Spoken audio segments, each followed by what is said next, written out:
Cerita ini terinspirasi dari pemilik warung, Papa Pardi. Di sebuah kota kecil yang sunyi, terdapat sebuah kedai kopi kecil yang bernama Kedai Kopi Senyum. Pemiliknya, Pak Pardi, adalah seorang pria yang ramah dan penuh semangat. Ia selalu menyambut setiap pelanggannya dengan senyuman hangat dan kebaikan hati. Setiap pagi, Kedai Kopi Senyum selalu menjadi tempat pertemuan warga kota.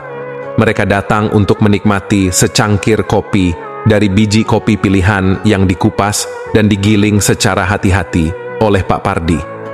Aroma kopi yang khas selalu mengisi ruangan dan menghangatkan hati setiap pelanggan.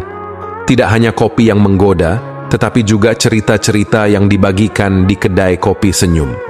Pak Pardi dan pelanggannya bertukar cerita tentang petualangan hidup mereka, tentang cinta dan persahabatan, serta mimpi dan harapan mereka. Kedai itu menjadi tempat di mana cerita-cerita bermekaran, seperti biji kopi yang tumbuh menjadi kenangan manis. Setiap hari, seorang wanita muda bernama Maya datang ke kedai tersebut. Maya adalah seorang seniman dengan imajinasi yang kaya. Dia duduk di pojok kedai, menikmati setiap tegukan kopi sambil menggambar dunia dalam catatan kecilnya.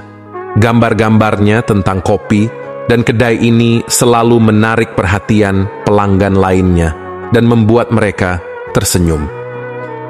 Suatu hari, Maya bertemu dengan seorang penulis muda bernama Dika di Kedai Kopi Senyum.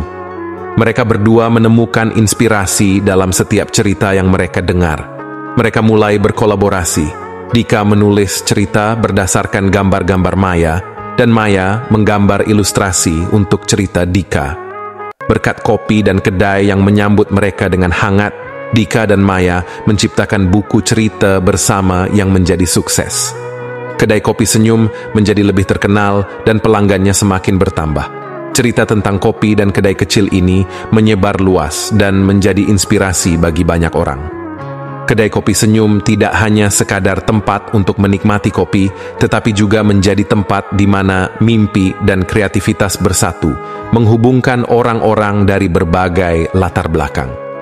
Kisah tentang Kedai Kopi Senyum menjadi simbol kebaikan, persahabatan, dan semangat untuk mewujudkan impian. Dan sejak itu, kedai kopi kecil itu selalu dikenal dengan sebutan Kedai Kopi Senyum, di mana cerita menjadi kenyataan.